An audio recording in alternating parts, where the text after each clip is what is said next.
Hello, ladies and gentlemen, and welcome to the Discriminating Gamer. You know, I was thinking about opening a distillery, but it's a whiskey investment. Ladies and gentlemen, today we're going to go ahead and take a look at Distilled from Paverson Games.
We'll get back in the review in just a moment. I want to take a minute to ask you to check out my other channel, that is Cody Carlson, PhD, where we talk about history, books on history, military history. I even post some of my lectures for my classes on there. Please check that out. Please subscribe to that channel. And now, back to the review.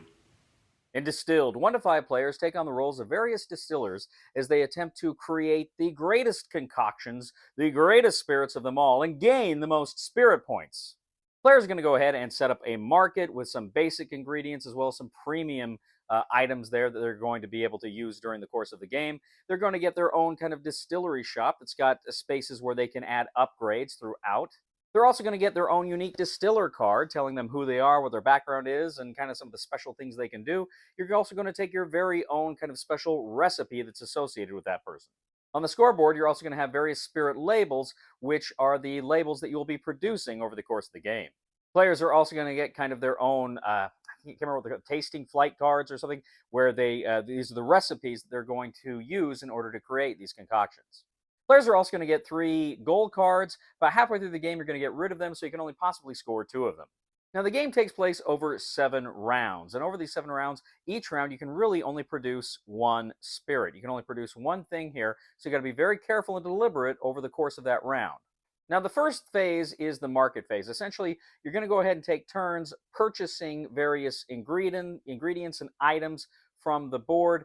For instance, you're going to potentially get basic ingredients, which are things that can help you create your concoctions, but you can only get 2 of the basic ingredients. These are things like water and what have you. Then you can also get some of the more enhanced items over the course of the game, over the course of that phase. Now, the ingredients are things like various kinds of sugars, like grain sugars or plant sugars. You can also buy upgrades to your distillery, which will give you maybe some end-game scoring abilities or persistent bonuses or other goodies over the course of the game. And you can also buy cubes, and cubes will allow you to essentially learn various recipes that you can then mark on there. I think I want to say wood, bronze, and silver, I think. And then you go ahead and you mark the specific things you can make with those cubes, saying those are open to you in order to try to make those concoctions during your turn. You're going to clean up the market. Essentially, you're going to get rid of some of the guards, move them over into the truck, and then refill the market row. Now you have the distill phase. Now everybody can essentially trade any of the ingredient cards with one of the basic ingredient cards at this time. You're going to gather your cards and you're going to place them in something called the washback. So you go ahead, you put them in the washback. This is a deck that you are essentially going to use to create your concoction. And of course, you will have to have some kind of a bottle or container in order to sell it at the end of your turn. Now, for every sugar card you have in the slot there in the washback, you can actually add that number of alcohol cards to the mix. Now, you're going to shuffle all of these cards together. You're going to remove the top and the bottom card, placing them back into your items area on your board. And what you have left is what you have in order to make your spirits. Now you're going to look at what cards you have. You're going to see if any of them match any of the recipes that you have that you can make stuff for. You make sure you get a bottle. You can add these things all together, package them. You grab a spirit label, you put it on top there. You're going to be able to sell that this round. Players are then going to take turns selling the concoctions they made. They're going to get money for it, but they're also going to get points based on the cards that you used and the cards that are in your concoction. Next, you have the age phase. Now, not everything you create you can sell immediately. In fact, you may not want to, because there's some things that you can age. Now, in order to age, you have to have barrels, you have to have specific containers that you can age them in, and you essentially put them in the storehouse. So you're not going to get any points, you're not going to get any money this turn, but as the game progresses, you will get more points and money for them in the long term. Now, during the age phase, you're also going to place one flavor card beneath that aged spirit you're making. Now, usually this will add to the value of these cards. It will help you. Some of the tastes may not be so great, so that will not be good. Now, at the end of the round, you're going to look at the various awards for spirits. You're going to see if anybody qualifies for any of those awards. They will take that and they will get any of the abilities that come with that. Now, if you don't do particularly well, if what you sell doesn't get you a lot of money, you can actually move back 4 spaces on the scoreboard to get 4 coins. Then you move forward on the round marker, you pass the first player token, and as I say, if it's at the end of the 3rd round, you've got to get rid of one of your gold cards at that time. So players are going around and around. They are buying the ingredients and the upgrades and the barrels and what have you and the glasses that they'll need for their spirits. They are, again, putting all these things in the washback, or all the ingredients in the washback. They're shuffling them up, getting rid of the top and the bottom cards, whatever is left over. They're looking at their ingredients, seeing what they can make, trying to make their own special, unique ingredient as well, or spirit as well.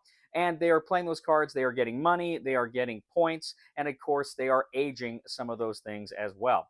So players do this for 7 rounds. At the end of 7 rounds, whoever has the most points wins. Distilled. Okay, so there is a lot more going on. That is just the bare basics of the game. So first of all, Distilled is one of these games I wasn't even on my radar, and then I heard everybody just going on and on and on about it at the like best of 2023 stuff. People said this is such a good game. So I was very interested in it. I was interested in it despite the fact that the theme does not really thrill me, because I am a teetotaler. That's right. I total tea. And I don't drink tea either, so it's weird. But yeah, I'm not much of a drinker. So I was not, just from a thematic standpoint, the game didn't mean that much to me. But I think themes are really important, particularly for your enjoyment of the game. But 2, mechanics in the game being the theme is incredibly important. And I'd heard so many people whose opinion I respect said this is such a great game. So I was eager to get a copy of it, and the good people here at Paverson sent me a copy. So this is a very interesting game in that every round you can just do one thing. That is to say, you're trying to build one spirit, create one spirit. But you got to do a lot of different things in order to get to that point, right? And it's like von Clausewitz in War. The simplest thing is exceedingly difficult, but the most difficult thing is exceedingly simple. Something to that extent. And so that's kind of what it feels like. It feels like you're trying to just produce a thing, but you got to go through all these steps. But it's interesting, and the choices you make are all very consequential. And so you're buying the different items, and you've only got limited resources. So there's so much you can buy in terms of, well, do I want a barrel? Do I want a bottle? What kind of bottle? What special abilities do these give me? What kind of upgrades do I have? Do I have persistent bonuses? Do I have things that are going to help me for end game scoring? Do I want those? Do I want the persistent bonuses or whatnot? So there's all these different ideas. And of course, some of the cards, the premium cards that you're buying, are going to give you more points if they're used.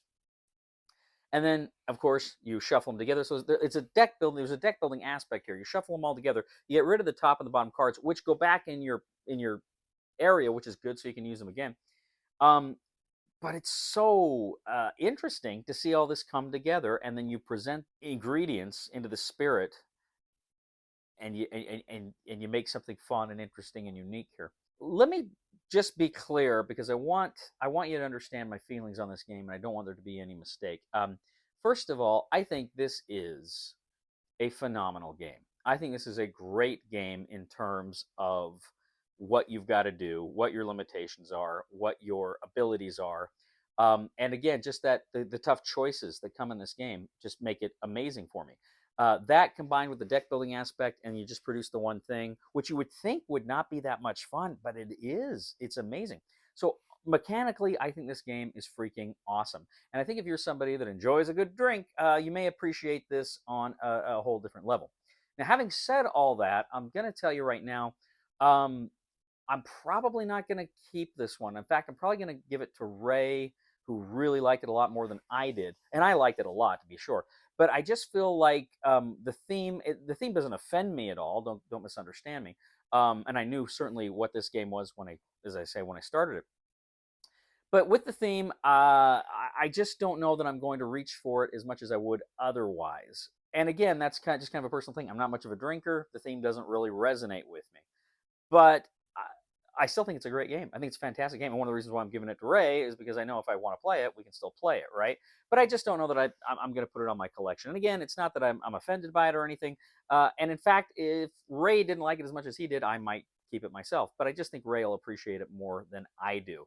I think it's a phenomenal game. I think it's a fantastic game. And despite my own reservations based on the theme, I have no problem whatsoever giving this a buy it recommendation. It is truly a great game. Well, thank you, ladies and gentlemen, for joining us today on The Discriminating Gamer. As always, I ask you to please leave a comment for us on YouTube, on Board Game Geek, on our Facebook page, or on thediscriminatinggamer.com. I'd ask you to please like us on Facebook, subscribe to us on YouTube, and follow us on Twitter.